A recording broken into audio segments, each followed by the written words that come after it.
Hi guys, it's Laura from How to Get Your Shit Together, and this is the KonMari Method round 2. It has been 10 months since I first did the KonMari Method, and now I am taking on the beast again. So I'll explain why I'm doing it again, even though she says in the book that it should only really need to be done once.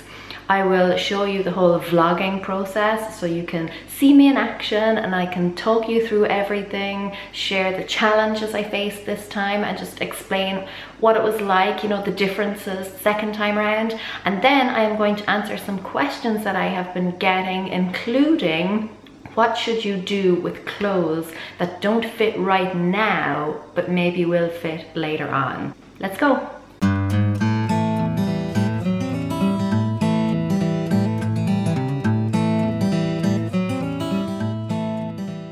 So why am I doing it a second time? Well, who doesn't want their life changed twice, right? She says in the book that tidying should be a one-time event, but if you have seen my previous KonMari video where I discussed the whole method and what it was like completing it, I will link it down below, you will know that I don't necessarily agree with that. I think that there are plenty of situations that you might find yourself in where you are reevaluating things. And I am now in one of those situations because dun, dun, dun, dun, I am emigrating. My daughter, my husband and I are close to shutting up shop in Ireland and dragging our backsides and all our belongings across the Atlantic to the good old US of A. So now the question isn't so much does it spark joy as does it spark enough joy that I want to pack it up carefully, pay to ship it thousands of miles where I will then unpack it and have to find a new home for it. I'm exhausted just saying it. So yeah, a two-step test this time. And I've been conscious of the fact that since I completed this category about 10 months ago, I've really only been wearing a small selection of my clothes, and the same goes for shoes and bags. So yeah, definitely time for a rematch. So I started with items of clothing, doing the usual, piling them all in one big heap on the bed and then going through them one by one. I have to say, I was pretty excited to restart the method, but the one thing that I was not looking forward to was pulling all of my clothes out again. Since I completed the KonMari Method the first time, I have been pretty good about keeping everything neat and tidy, so everything is still either folded or hung. So the thoughts of dragging all of that out, ugh. So whereas last time I wasn't overly bothered because honestly most of my clothes were just in a heap on the floor anyway, this time I wasn't too thrilled because I was going to have to undo all of my hard work and then redo it all over again. But anyway, that was probably the biggest challenge I faced this time around, so I thought I would share it. So it only took me about 5 or 10 minutes to actually gather everything together, but then it took about 2.5 hours to go through everything. But that did include trying a few things on, so not too bad. And then it took me about 40 minutes to put everything back.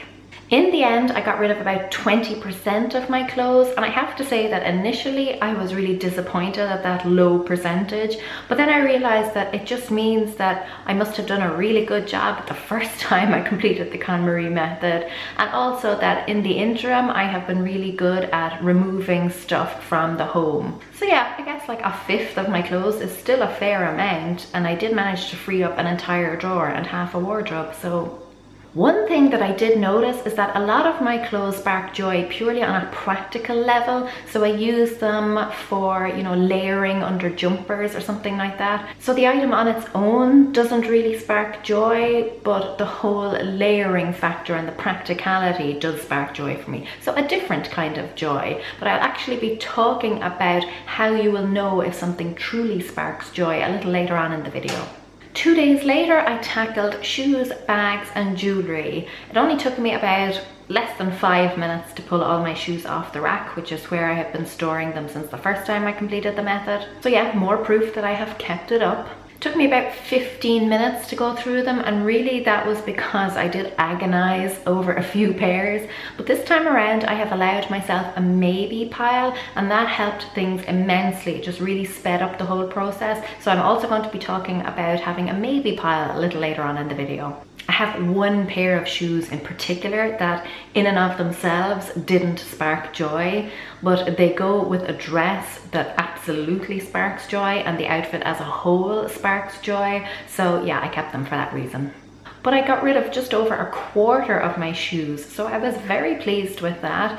I am a creature of comfort, so a lot of my kind of day-to-day shoes are just flats. They're Converse trainers or something. I did keep a lot of heels, but that's because there are a lot of occasions where you kind of have to wear heels, like weddings, nice dinners, all that sort of stuff. They spark joy in those particular scenarios, even if they don't at all on a day-to-day basis. Bags only took me a minute or two to pull out because again, they were all in the same place, and then it took me about 10 minutes to go through them.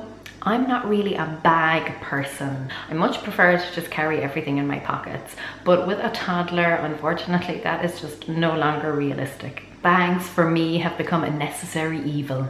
Some of them do spark joy, some of them I do find beautiful, but honestly, if I could get away with not having a bag with me, I would have gotten rid of a lot more. As it stands, I got rid of a little over a quarter. Jewelry was next, and this was one of the biggest improvements for me last time I did it, because the last time all of the stuff was just in a big tangled heap. All of the good stuff was knotted up with the cheap stuff. It was a total disaster. So after the last time, they have been kept really neat and tidy in a storage box, and I have to say I have been wearing a lot more of my jewelry ever since. So yeah, more evidence that I have actually kept up with the method. It was really easy to take everything out. I will say that I took everything out and went through them like drawer by drawer instead of just taking out all of the drawers and heaping the contents into a big pile. It only took me about 10 minutes to go through everything, which is much less than I was expecting. And again, I saw a huge improvement because I got rid of almost half of my jewelry. On the one hand, I was very surprised, and on the other hand, I wasn't really surprised at all.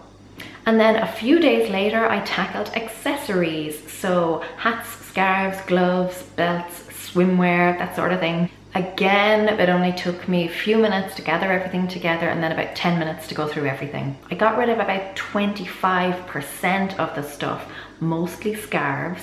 My main problem with this category is storage. I don't really have a good storage solution for like belts and hats and things. And right now I'm not really inclined to go find something because we're moving, so. For now, I've put like the hats and gloves and scarves in a cupboard downstairs with my daughter's hats and gloves and all that sort of stuff. And then belts and swimwear and things I have put into the empty drawer in my chest of drawers. And that's the entire clothing category completed. I will say that between completing that category and the recording of this video, which is about a week, I have actually dumped some more stuff. So there was a cardigan I was wearing one day, and at the end of the day I realized that it actually didn't really spark joy for me at all. So that went in the donation bag. And then another top came out of the washing machine with a rip in the side of it, and it's a top that I really love and it does spark joy, but I've had it for years and years and I've repaired it several times. So I was quite happy and content to let that go because it had really served its purpose and I had gotten my money's worth out of it. By doing this a second time, I have really got back into the habit of appreciating my clothes a lot more. And I still got rid of about a third of my stuff in this category. So it just goes to show that there's always room for improvement. I mean, I thought I did really well the first time around, and everything is still neatly stored and folded and all of that good stuff. Everything is still in the home that I gave it the first time around. So it's not like I rebounded or anything, but you know, like things change. Styles change. We go through different seasons of life. And speaking of seasons, the climate in the place that we're going to be moving to is slightly different than here in Ireland. So I'm sure there'll be a lot more pieces coming and going in my wardrobe. And it's nice to know that even though I'm redoing the method, I can still see more and more benefits and I can still get rid of more stuff. Also, it took a lot less time the second time around. Hallelujah. There were two reasons for that. One, quite simply, I just didn't have as much stuff as I had last time. But two, this time I allowed myself a maybe pile. So the last time there were some things that I really struggled with, and it slowed me down and broke my momentum, and I just found it very difficult then to kind of get back up and get going again. This time I only spent a second or two on each thing, and if I got to something and really wasn't sure about it, I just threw it straight into a maybe pile or a try it on pile, and I just kept going. It meant that I didn't break momentum, and I was able to leave the things I was unsure about until the end, when I was kind of on a roll, or until after I'd had a break, so I had been able to recharge my energy levels a good bit. So that really helped to speed up the process a lot. One of the biggest mistakes I made last time was not getting the stuff out of the house as soon as possible. But I am so glad to say that I have finally learned my lesson, because this time 99% of the stuff is already out of the house. It's sitting in a charity shop or in a bin. So I will wrap up with some questions I have been getting. Kylie asked how you know if something truly sparks joy. You know, how do you know if you really love something as opposed to just liking it? I think it's like asking, how do you know if you're in love with someone? You know, you just know. If you have any doubts, you don't. So if you're not sure if something sparks joy, it doesn't. When I was shopping for my wedding dress, everyone told me I would like just know when I had found the one. And after trying on a billion dresses, I was pretty sure that that was bullshit. But then I came across 1,000,001 and yeah, I knew. If you pick something up and you immediately smile and think, oh, I really love this, that is joy sparking right there. And all it takes is for you to find one joy sparker, and then that can be the barometer against which you measure everything else. Heather wanted to know how to stop procrastinating and just get going with the method.